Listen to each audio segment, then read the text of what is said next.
अमेरिकी राष्ट्रपति Donald Trump आजकल भड़के हुए हैं। कभी वो रूस पर भड़क जाते हैं तो कभी चीन को खरी खोटी सुनाने लगते हैं और आजकल तो भारत पर भी लगातार बयानबाजी कर रहे हैं।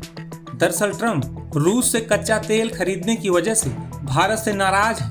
ट्रंप ने टैरिफ थोपने के बाद शायद ये सोचा था कि अमेरिकी दबाव के आगे भारत झुक जाएगा, लेकिन प्रधानमंत्री मोदी ने एससीओ समिट में हिस्सा लेकर और पुतिन के साथ बैठक कर अमेरिकी राष्ट्रपति को करारा जवाब दिया है।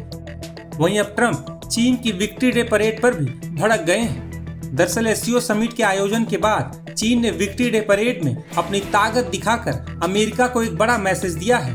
बता दें कि एससीओ समिट में प्रधानमंत्री मोदी सहित दुनिया के कई नेता पहुंचे थे। इसके बाद चीन के विक्ट्री डे परेड में दुनिया के कई नेता शामिल हुए। रूस के राष्ट्रपति पुतिन और नॉर्थ कोरिया के सर्वोच्च नेता किम जोंग उन भी शामिल हुए। इस दौरान एक तस्वीर ने ट्रंप की चिंता और ज्यादा बढ़ा दी है।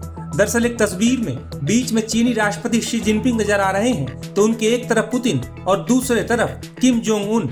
कई रिपोर्ट्स में ऐसा दावा किया जा रहा है कि तीनों नेताओं की इस तस्वीर ने अमेरिका में हलचल मचा दी है। दरअसल पिछले कुछ दशकों में चीन की ताकत में काफी इजाफा हुआ है, जिसे अमेरिका अपने लिए खतरा मानता है। इसके साथ ही अमेरिका कभी नहीं चाहता कि चीन और रूस जैसे देश एक साथ आएं। किम जोंग उन की भी अमेरिका से ठनी रहती है। रूस और चीन का प्रभाव कम करने के लिए अमेरिका तमाम कोशिशें भी करता है। वहीं अब भारत और चीन के पटरी पर आते रिश्तों से भी ट्रंप प्रशासन सख्ते में है, जिस वजह से ट्रंप और उनके करीबी भारत को लेकर बयानबाजी कर रहे हैं। वहीं चीन की विक्ट्री डे परेड पर भड़कते हुए ट्रंप ने कहा कि राष्ट्रपति शी जिनपिंग और चीन की जनता को मेरी शुभकामनाएं। कृपया मेरी गर्मजोशी भरी बधाई पुतिन और किम जोंग उन को भी दें, क्योंकि आप सब मिलकर अमेरिका के खिलाफ साजिश रच रहे हैं।